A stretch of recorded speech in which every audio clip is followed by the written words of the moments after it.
withholding medical treatment, traditional Western medical treatment, from children whose parents are affiliated with any number of religious communities that don't allow Western medicine, the use of Western medicine. Right? We're not just talking about transfusions, blood transfusions, I mean like any Western medicine at all. And obviously we know what happens. These children die. Not all of them, but an overwhelming majority of those children who are denied treatment for their physical ailment die because their parents believe, based on their religious belief, that you can pray as work, and you know what that means now based on the previous lectures. They can pray, and insofar as, and I'm not making light of the situation, I'm just sort of contextualizing Nietzsche. All of these examples are to make this complex stuff clearer, and I think this example will make it clearer. So, insofar as the parents deny the child the right, it's not the justification for the parent is like, we're not torturing our child, we're renouncing ailment and illness as a consequence of our biological, our physiological embodiment. Illness is a product of some ethical transgression. My child might have been immoral, I might have been immoral, and passed that transgression against God into the body of my child, so I'll pray that away. And obviously, the children who survive after prayer are sort of lauded as miracles, examples of miracles, and those that die are, and I'm not trying to be as black and white as this, but this is basically the situation. As I said, I've done quite a bit of research on this topic. And the children that are die, well, it was a product of some evil that was manifest in either the parent that was sort of transposed onto the soul or life of the child, or the child, him or herself, depending on the age of the child. So, sort of a real-world application of what's been said.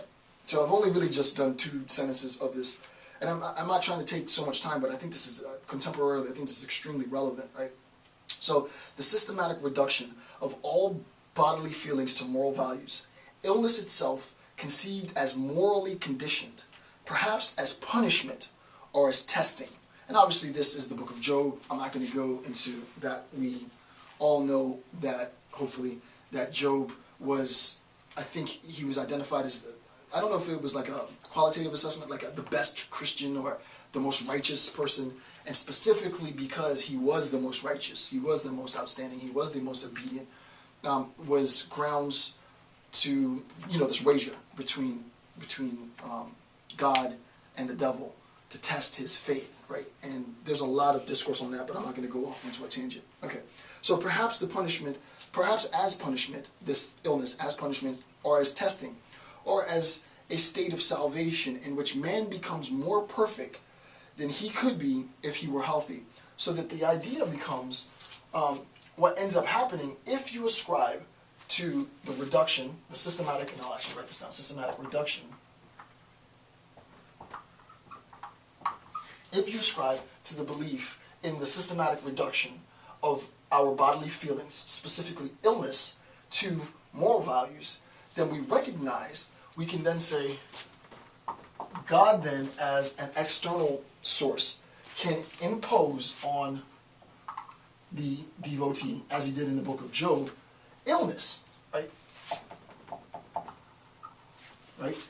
Illness as what? Illness as punishment. Right? God says, do X, you don't do X, and therefore, because you transgressed the will of God, you are punished with sickness. Or it can be a test. Right? So God says, do X, you do X, and you still can be tested. Right? I said in the book of Job, this is the example. Right? You cannot blaspheme the name of God. Job was unwilling to blaspheme the name of God. He conformed to the law. He did as he should. He did not blaspheme the name of God. And he still was punished, well, not really punished, he was tested with illness. Right? So the point is, obviously we see what the problem could be. Conformity isn't within our understanding. This sort of transcends, and this is very important, right? From sort of a theological standpoint, I would like to hear a theological response to this.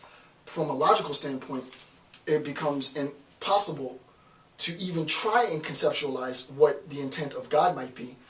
If I get sick, I'm not trying to figure out if I conform to the law or if I didn't conform to the law.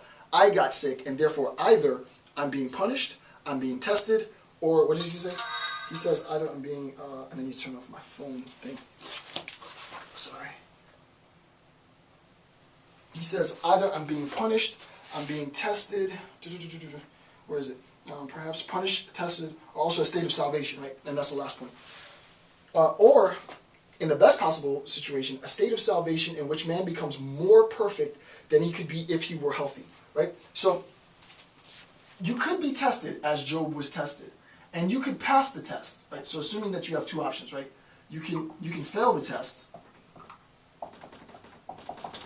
or you can pass the test. You can pass the test, or you can fail the test. If you pass the test, then you attain a higher form of existence, and not just sort of conceptual existence, a higher form of embodied existence, right? So that there are benefits for having passed the test.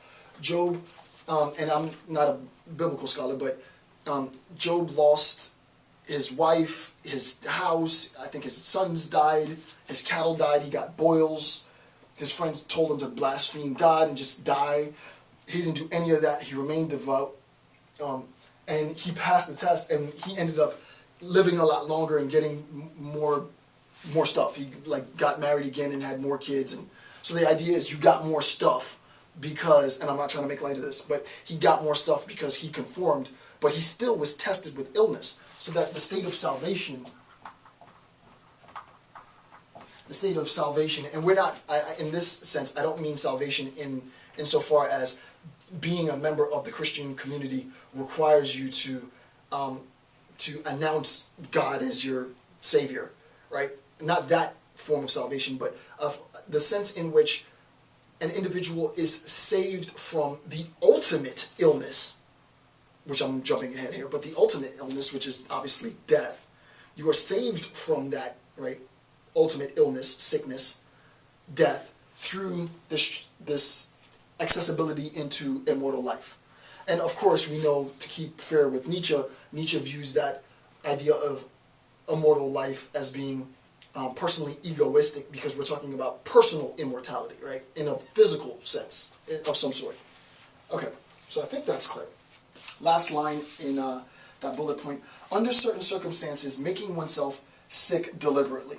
And you can see how this would lead to someone flogging themselves, or someone burning themselves, or cutting themselves in an act of religious devotion, right? So that we introduce sickness into the body to demonstrate our willingness to be tested, to demonstrate our ability to be punished and to still remain firm.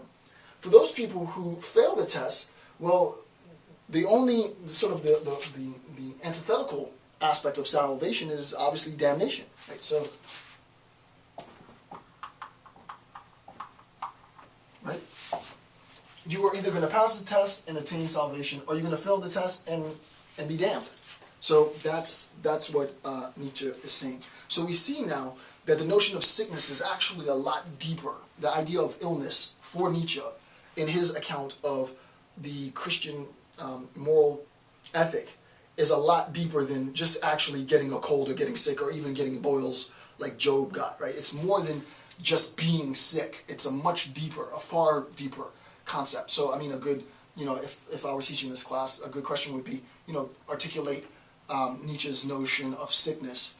How is it similar to a traditional conception of sickness? How is it antithetical or different from, or divergent from a traditional conception of sickness, right? Because, to think that sickness just has to do with pain and suffering is to totally miss the point. That's an aspect of it. But at its root, we're really talking about salvation and damnation, right? When you sort of break it down. And it'll get deeper in a second. That's still a little surface. So, A, suffering and sickness as a means to transcendence and enlightenment, right? And the logic of this idea of suffering and sickness, passing the test to attain salvation or enlightenment. The idea of passing this test of sickness to attain enlightenment, the logic is as follows, and I spelled this out at the very last sentence on page 37. B, logic. The more one suffers,